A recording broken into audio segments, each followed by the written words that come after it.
Hello, and thank you for tuning in to Present Truth Ministries. Today we are studying the vision and prophecy of Daniel chapter 7. Daniel received the vision of Daniel 7 in the first year of King Belshazzar. This would be 533 BC, just 14 years before the fall of Babylon in 539.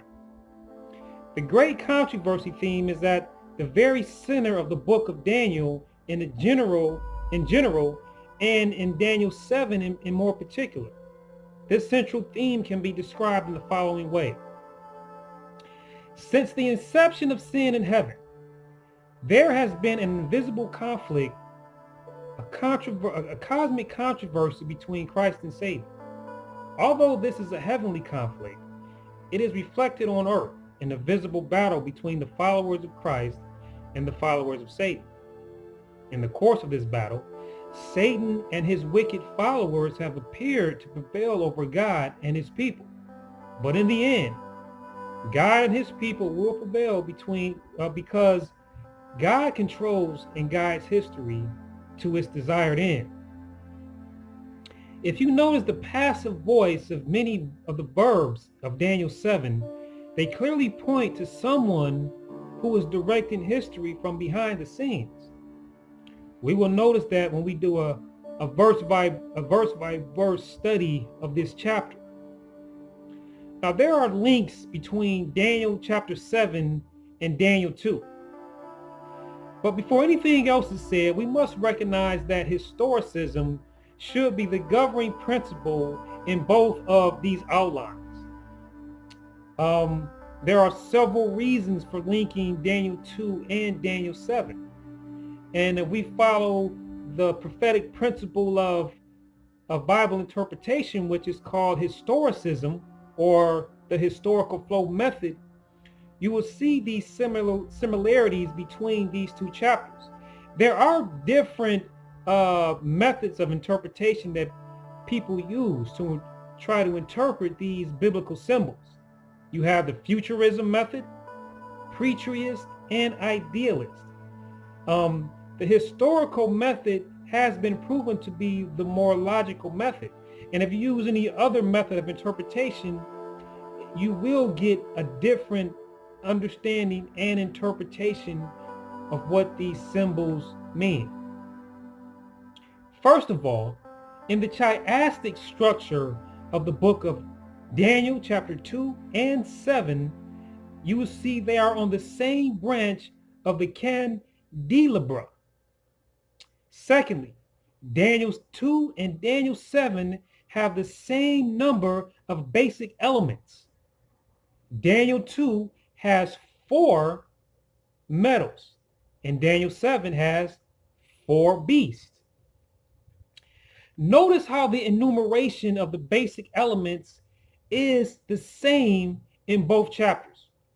So we will do a study of Daniel 2 as well, but in Daniel 2, King Nebuchadnezzar has a dream.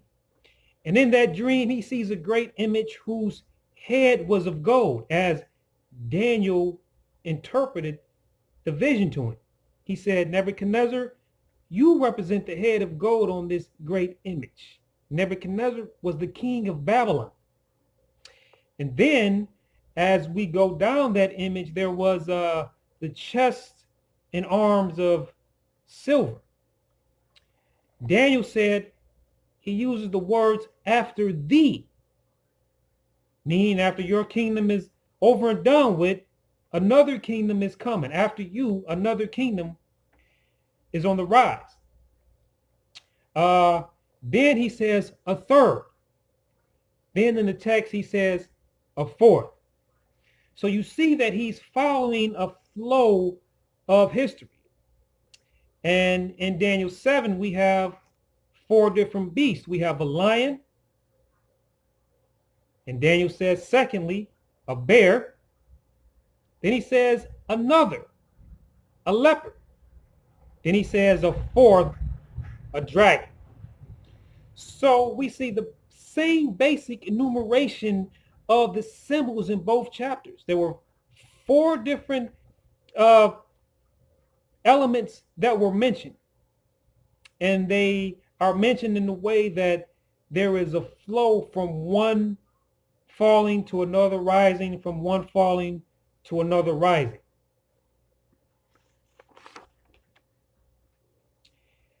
In the third place, the iron characterizes the 4th kingdom in both of these outlines. So in chapter 2, you had the head of gold, the chest and arms of silver. This is in Nebuchadnezzar's great image. You had the belly and thighs of bronze. 4th, you had the legs of iron. So in Daniel 2, the legs of iron are of iron, and in Daniel 7, the dragon beast has great iron teeth. A 4th consideration is that Daniel chapter 2, verse 44 and 45, and Daniel chapter 7, verse 14 describe the last kingdom, the everlasting kingdom, with very similar terminology. In both, the everlasting kingdom follows the 4th power in the sequence. So in both chapter 2 and in chapter 7, you see God establishing his everlasting kingdom. And these are just to show us that these outlines are basically telling us that we're dealing with the same prophecy, the same details. Let's take a quick moment to look at the literary structure of Daniel 7. Without exception, earthly events in Daniel 7 are described in what is called prose, P-R-O-S, while heavenly events are described in poetry. In Hebrew thinking, extremely important events are frequently depicted in poetic language. We will see in our study of Daniel 7 that earthly events are not isolated from heavenly events. There is a close connection indeed between heavenly and earthly events. For example, in Daniel chapter 7, verses 2 through 8 are earthly events, which is called prose.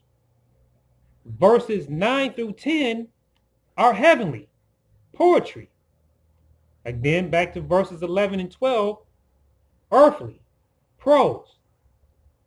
Verses 15 through 22, heavenly, poetry. Verses 13 through 14, heavenly, poetry. Verses 15 through 22 are earthly, prose, and verses 23 through 27, heavenly, poetry. The vision of Daniel 7 is structurally divided into 4 parts, each concluding with the setting up of the everlasting kingdom. We have a vision, Daniel 7, 1 through 14. The full vision in its chronological sequence. We have an explanation, Daniel 7, 15 through 18. Daniel wants to know the meaning of the vision. An angel gives a brief explanation ending with the eternal kingdom. We have an inquiry, Daniel 7, 19 through 22. Daniel desires to know about the 4th beast, the 10 horns, the little horn, and the everlasting kingdom. Then we have the explanation. Daniel 7, verses 23 through 27, the angel provides the final and fullest explanation of the 4th beast, the 10 horns, the little horn, and the everlasting kingdom. If you pay close attention to Daniel 7, 9 through 10, verse 22 and verse 26, you will clearly see that it reveals that the judgment occurs immediately after and as a result of the malignant work of the little horn in Daniel 7, verse 8, 21, and 25. So When we get to verses 7, 9 through 10, 22, and 26, you see a judgment taking place after the work of the little horn. This means that the judgment could not have taken place at the cross or in apostolic times or even when a person dies.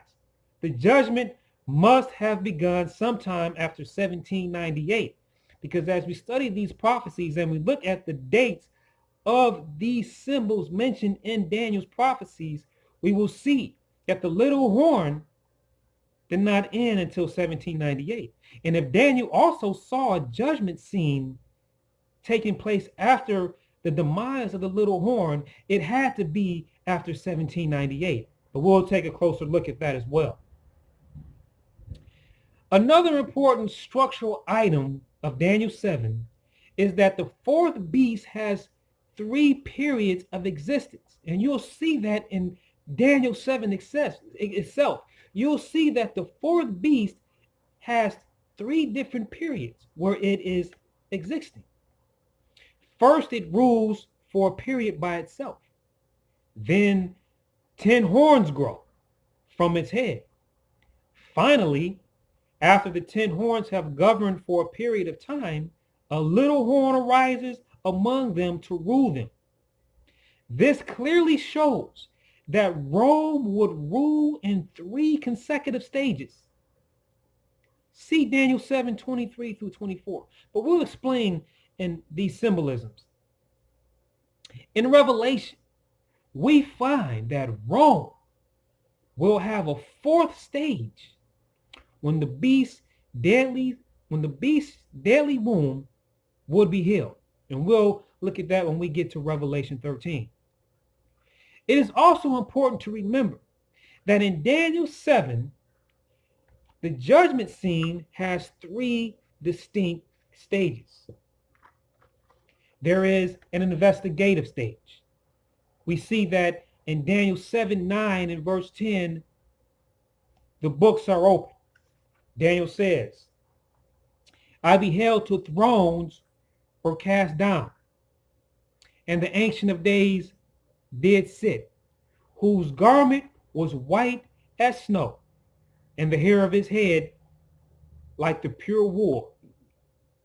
His throne was like the fiery flame, and his wheels a burning fire. A fiery stream issued and came forth from before him, verse 10. Thousands ministered unto him and stood before him. The judgment, he says, was set and the books were open. So in order for there to be books and for them to be open is implying that there is some sort of investigation into these books. So this is the first distinct stage of the judgment in Daniel 9. There is an investigative stage. Then there is a verdict or sentencing stage given in favor of the saints. In verse 22, Daniel says, until the Ancient of Days came, and judgment was given to the saints of the Most High. And thirdly, the time came when the saints possessed the kingdom. It is clear that the judgment has an investigative stage, a sentencing stage, and an execution stage.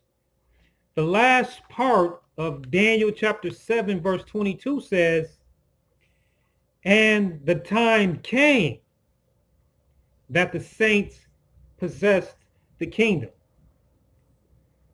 So when that time finally comes, there must be a dealing with all the lost, which will be in the execution stage. So for the saints to finally possess the kingdom and move into the new heavens and earth, this will be the final stage of the judgment, where the wicked are finally dealt with and the saints can now possess the kingdom. Not only does each outline of Daniel expand upon the previous outlines, But each outline also enlarges upon itself as the chapter progresses. For example, as we have already seen, Daniel 7 repeats the same events 4 times, yet each time the final events of the outline are amplified and intensified. The interest of Daniel was clearly focused on the end time. The first powers of the outline are brought to view primarily to give us a sequence and framework for end time events. The 4 beasts of Daniel, Daniel 7 contains one of the most remarkable prophecies in the Bible. It gives a 100% accurate, trustworthy portrayal of the history of the world from the days of Daniel to the end of time. This history, however, is not given in straightforward language, but rather in symbols that must be decoded. It has long been recognized by students of prophecy, of Bible prophecy, that the 4 beasts of Daniel 7 represent 4 consecutive kingdoms that arose in the course of history beginning in the days of King Nebuchadnezzar. Let's look at Daniel verse 1, 7 verse 1. It says, in the first year of Belshazzar, king of Babylon, Daniel had a dream and visions of his head upon his bed. Then he wrote the dream and told the sum of the matters. The date for this chapter, as we have already seen, is 553 BC. The text states that Daniel had a dream and visions of his head upon his bed. This is what we might call a prophetic dream. Daniel also had prophetic visions while he was awake. It is remarkable that Ellen White also had both kinds of prophetic communications from the Lord. And it's very important to study Ellen White's life and see how these prophetic communications were also demonstrated in her life. So what does this word winds mean? In verse 2, Daniel spoke and said, I saw my vision by night, and behold, the 4 winds of heaven strove upon the great sea. Now, winds, W-I-N-D-S, in prophetic language are symbolic of strife, war, bloodshed, and destruction. Jeremiah, a contemporary of Daniel, makes this clear in Jeremiah 25, 31 through 33.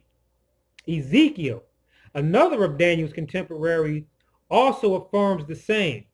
Ezekiel 7, 1 through 2.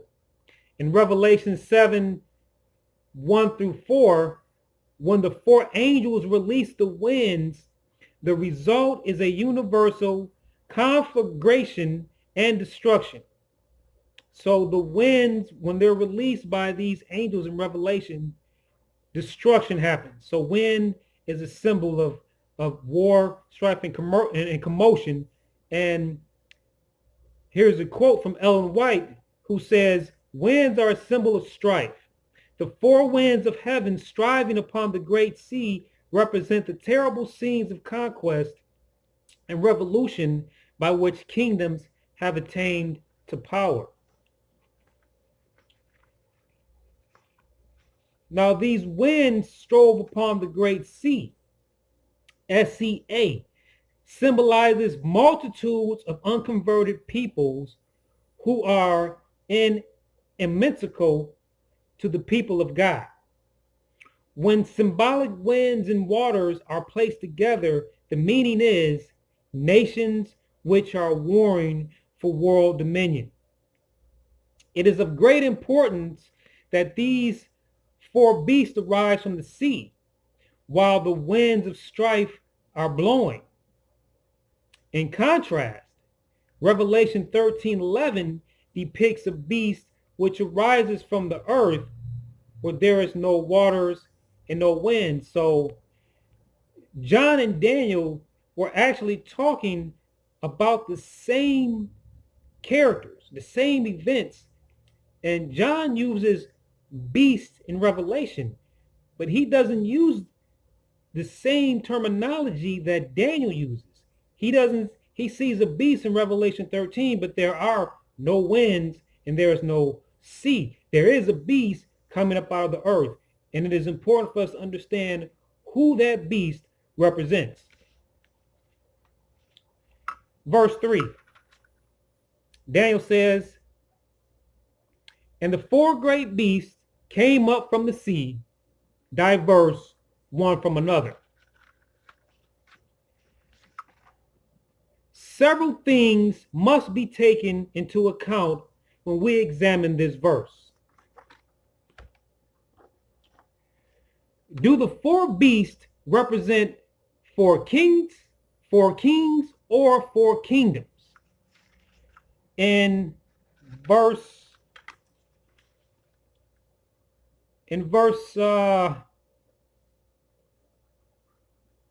19,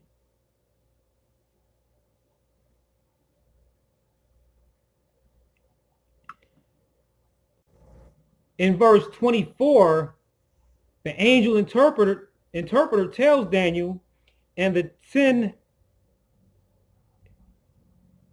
verse 23, the angel says, "Thus he said, the fourth beast shall be the fourth kingdom upon the earth, which shall be diverse from all kingdoms."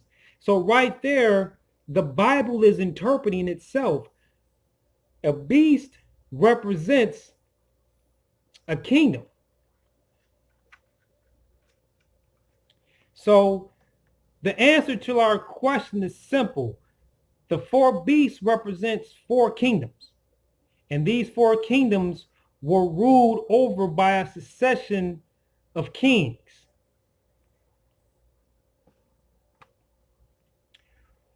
Another interesting point is, why are wild beasts employed as symbols in chapter 7?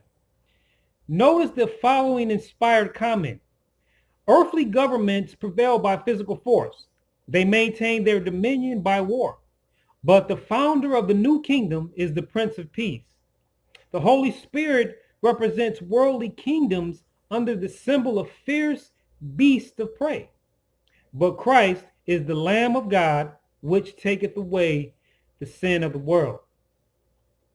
In this context, it is significant that the two beasts of Daniel 8, in contrast to the four beasts of chapter 7, are domestic sanctuary animals.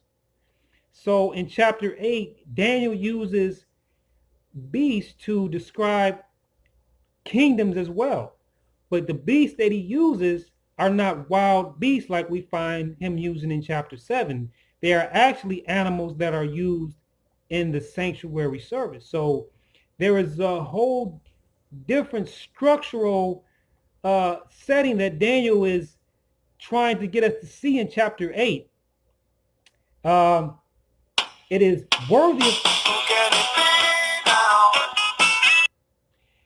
worthy of notice that the fulfillment of prophecy moves from east to west.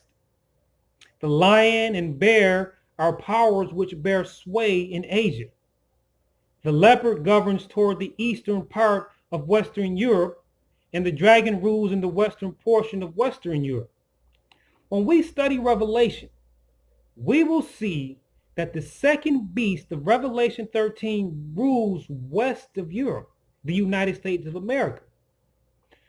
While Protestant eyes are fixed on the east as the place for the fulfillment of Bible prophecy, it is fulfilling in the west right before their eyes. And they can't see it because they are looking in the wrong place. So this is important to see in Bible prophecy, that these prophecies are not being fulfilled where most of the Protestant churches are looking to the fulfillment of Bible prophecy. Verse 4,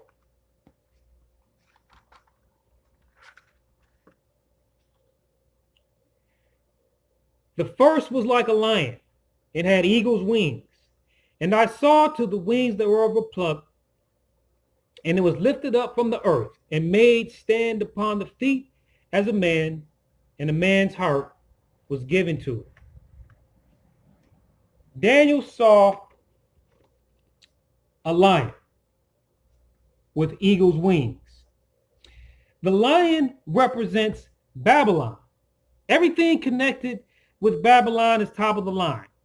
Gold is the most precious metal. The lion is the king of beasts. The eagle is the king of birds, and etc. Archaeological excavations have proven that lion sphinxes were very common in ancient Babylon. And Jeremiah affirms that the lion represents Babylon. See Jeremiah chapter 4, verse 7. Jeremiah 50, verse 17. So in chapter 2, in Nebuchadnezzar's dream of the great image, Nebuchadnezzar was the king of Babylon. And Daniel told Nebuchadnezzar that in the great image, the head of gold represented Babylon. Here, the lion has eagle's wings. So again, the eagle being the king of the birds, the lion being the king of the beasts. Babylon was the king of nations, top of the line. Wings in Bible prophecy represents speed of conquest. So it represented how quickly Babylon conquered other nations. And you could refer to Ezekiel 17:3 in verse 12, and Lamentations 4:19, and Habakkuk 1:6-8. The plucking of the wings symbolize the reality that Babylon will no longer be swift to conquer the nations. A lion with a man's heart is cowardly. Even though fictional, the story of the Wizard of Oz picks up on this. Richard, the lion-hearted king of England, was so called because of his great courage. Babylon's cowardice is clearly displayed by King Belshazzar when the kingdom fell to the Medes and the Persians. Read Daniel 5, verse 6. It said the king was so afraid of what he saw that his knees smote together. Having uncontrollable muscle spasms because of the fear is a perfect depiction of the night Babylon was given over to the hands of the Medes and the Persians. Verse 5. And behold, another beast, a second like to a bear, and it raised itself up on one side, and it had 3 ribs in the mouth of it between the teeth of it. And they said thus unto it, arise, devour much flesh.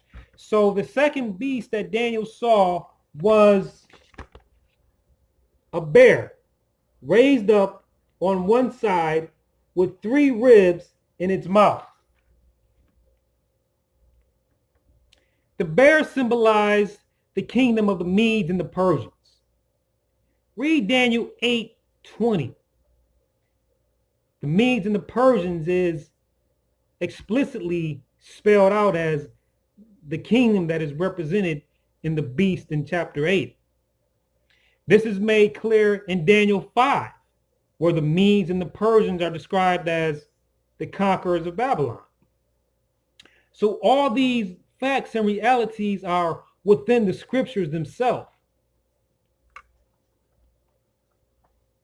The fact that the bear was higher on one side than the other indicates that one of these co-ruling kingdoms was to be more powerful than the other. This is made clear in Daniel 8:3, where we are told that the ram has 2 horns, and the highest one comes out last. This is remarkably true to history.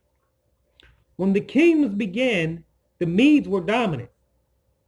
But at the end of the kingdom, it was ruled by the Persian kings, and the Medes receded into the background. So the imagery where we have the bear, which represent the Medes and the Persians being raised up on one side, indicates that the Medes were a more powerful kingdom. As in Daniel 8, the ram that represented the Medes and Persian Empire with the two horns, with the one that came out the longest, represented the Persians as well, even though it was a dual empire. The three ribs in the bear's mouth represent the three provinces which the Medes and Persians conquered in order to ascend to power. The first was Lydia, ancient Turkey. This was conquered in 547 BC. Babylon was overcome in 539 BC, and Egypt was forced to submit in 525 BC. Notice once again that someone is active behind the scenes of history. The text says, they said unto it, arise, devour much flesh. It is obvious that someone is giving the Medes and Persians permission to conquer. They, in this verse, no doubt refers to the watchers or angels who are the emissaries of God in the guidance of human events. Verse 6. After this I beheld, and lo, another like a leopard, which had upon the back of it 4 wings of a fowl. The beast also had 4 heads, and dominion was given to it. The leopard represents the kingdom of Greece.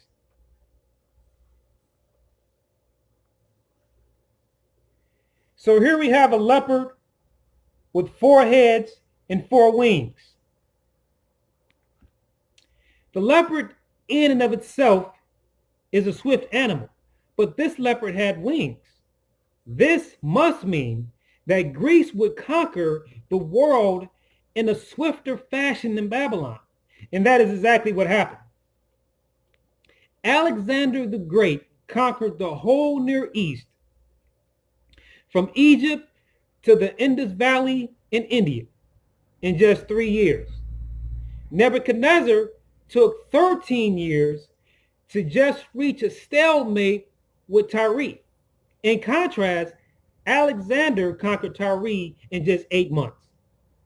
It is important to underline that the leopard did not have 4 heads when it began to rule. How do we know this? The answer is by a comparison of Daniel 7 with Daniel 8. In Daniel 8, the he-goat, which was a symbol of Greece, see verse 21, governed for a period with a notable horn on his head. And the notable horn represented Alexander the Great. Only after the great horn was broken did 4 others come out to replace it. So, just as the he-goat governed for a period and then sprouted 4 horns, so the leopard ruled for a period and then grew 4 heads. It is clear that the 4 heads and the 4 horns came up after the leopard and the he-goat had ruled for a period of time. So basically we just have 2 different stages of rule. Alexander, and then after Alexander's death, the 4 heads represent the 4 generals that replaced Alexander. In Daniel 7, the leopard was swift, but it was made even swifter by wings.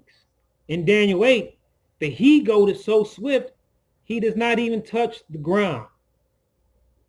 Once again, we are told that a power outside history, is guiding world affairs.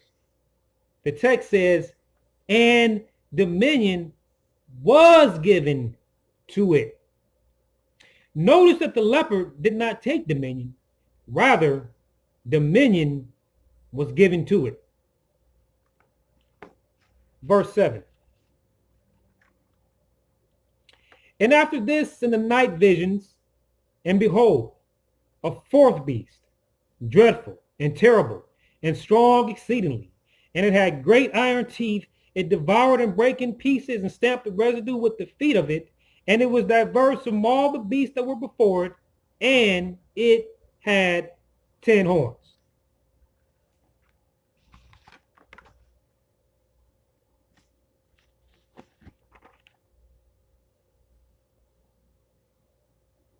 The dragon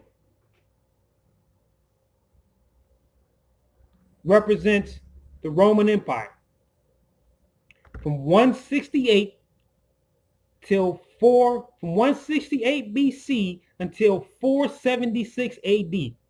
This is the fourth beast, the dragon, and it represented the Roman Empire. The empire came to be known as the Iron Monarchy of Rome.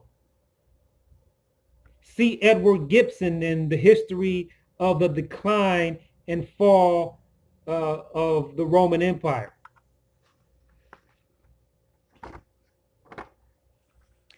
The 10 horns that you see on this fourth beast are symbolic of the 10 kingdoms into which the Roman Empire was divided. Now, this is all secular history, real history. When Rome fell apart, 10 barbarian kings or nations would rule in that territory. These 10 kingdoms, according to Edward Gibbon, were the Emili, the Franks, the Burgundians, the Vandals, the Suevi, the Visigoths, the Saxons, the Ostrogoths, the Lombards, and the Heruli. The historian Machiavelli, without the slightest reference to this prophecy, gives the following list of the nations which occupied the territory of the Western Empire at the time of the fall of Romulus Augustus in 476 AD, the last emperor of Rome. The Lombards, the Franks, the Burgundians, the Ostrogoths, the Visigoths, the Vandals, the Heruli, the Sueves, the Huns, and the Saxons. 10 in all. And this is exactly fulfilling what Daniel was seeing in vision in Bible prophecy given by God. Already in the 4th century, Jerome had spoken of the fragmentation of the Roman Empire in the following terms. Moreover, the fourth kingdom, which plainly pertains to the Romans, is the iron which breaks in pieces and subdues all things. But its feet and toes are partly of iron and partly of clay, which at this time, note that Jerome was living when this was happening, is most plainly attested. For just as in the beginning nothing was stronger and more unyielding than the Roman Empire, so at the end of its affairs nothing is weaker. In the days when Jerome lived, the Roman Empire was falling apart. The barbarian tribes from the north descended upon the empire with a vengeance and broke it up into nations which today constitute Western Europe.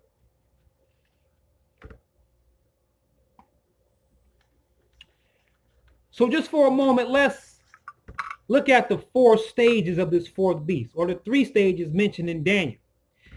The Roman Empire had 3 stages, and you see this in the book of Daniel. So Babylon ruled from 605 to 539 BC. The Medes and Persians ruled from 539 BC to 331 BC. Greece ruled from 331 BC to 168 BC.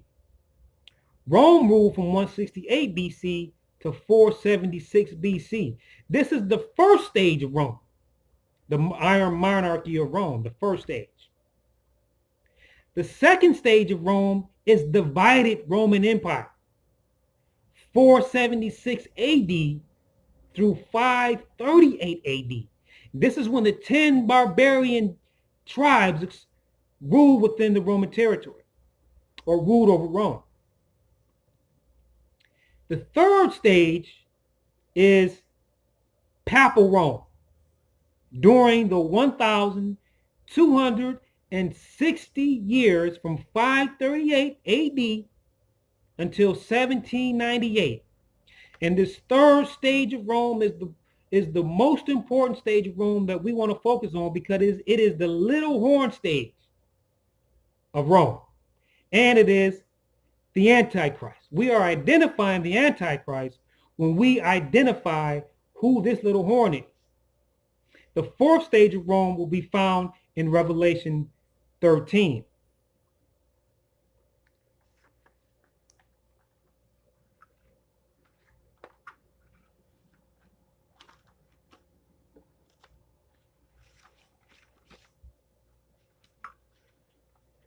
The fourth stage of the fourth beast is implicit if the little horn's dominion will be taken away and it will be destroyed when Jesus comes. Then it must be ruling the world again at that time.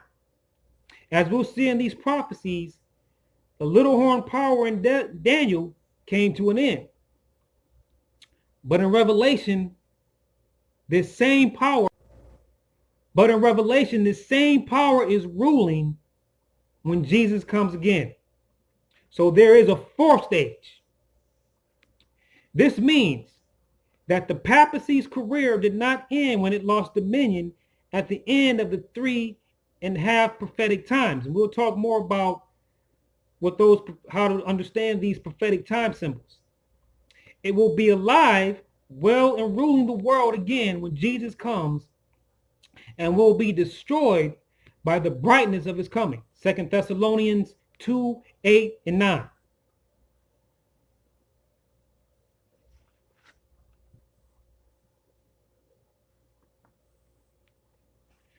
Verse 8. Verse 8 in Daniel 7 says, I considered the horns, and behold, there came up among them another little horn, before whom 3 of the first horns were plucked up by the roots. And behold, in this horn were eyes like the eyes of a man, and a mouth speaking great things. Again, we are talking about real, actual powers portrayed to us in symbols. We must take a closer look at the little horn. There are at least 11 identifying characteristics in chapter 7 that help us identify who the little horn is. That way we don't have to speculate, and we can know exactly for sure who this power is. And it is important that we understand who this power is. This is the power that intrigued Daniel. This is what Daniel wanted to know. In the text, Daniel says in 7:19, he says, then I would know the truth of the fourth beast. He said, this is what I want to know. I want to know more about this beast, which was diverse from all the others, exceedingly dreadful, whose teeth were of iron, and his nails of brass, which devoured, breaking pieces, and stamped the residue with his feet, and of the 10 horns that were in his head, and of the other horn which came up, and before whom 3 fell, even of that horn that had eyes like the eyes, and a mouth that spake very great things, and a mouth that spake very great things, and whose look was more stout than his fellows. So Daniel was interested particularly in this fourth beast and the little horn power.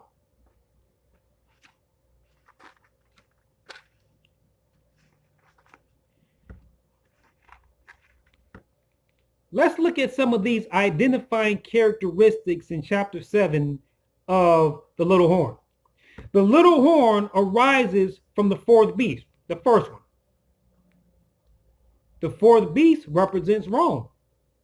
So the little horn must be a Roman power. It comes out of Rome. It comes out of the 10 nations and starts to rule, all within Rome. So it has to be a Roman power. Second, the little horn arises among the 10. The 10 horns are the divisions of Western Europe. So the little horn must arise in Western Europe. Notice that these first two characteristics restrict the geographical location to the little horn to Western Europe. So it is important to keep in mind these characteristics so you do not get a false interpretation or an understanding of who the little horn is. So right off the bat, we know the little horn is to be located in Western Europe. Third, the little horn rises after the 10 horns. Daniel 7:24 says,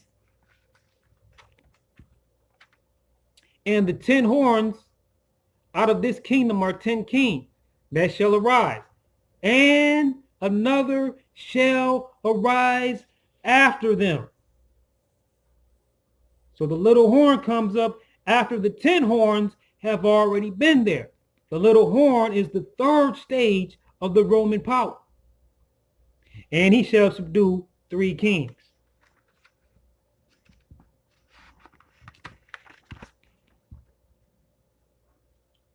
According to historians, the 10 horns were complete in the year 476 AD. They were established. So this must mean that the little horn was to arise in power sometime after 476 AD. Important point. Now we can locate the time in history when this power was to arise and when it was to assert itself. 4. The little horn was to pluck up 3 of the first 10 horns by the roots.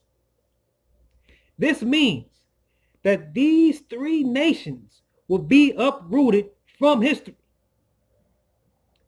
Daniel 7:20 through 21 explains that 3 of the first horns would fall before the little horn. And Daniel 7:24 tells us that the little horn would subdue 3 horns. In other words, 3 of the first of the 10 nations, 3 of the first 10 nations will disappear from history.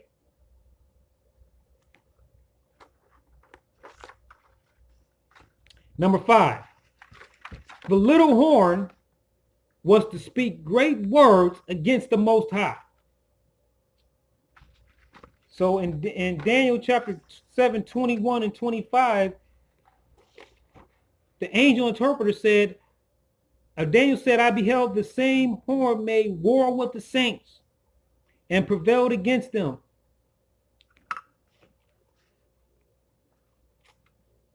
And in 25 he says, and he shall speak great words against the Most High, and shall wear out the saints of the Most High, and shall think to change times and laws, and they shall be given into his hand for a time, times, and a dividing of time. There's that prophetic time frame we were mentioned a little minute ago.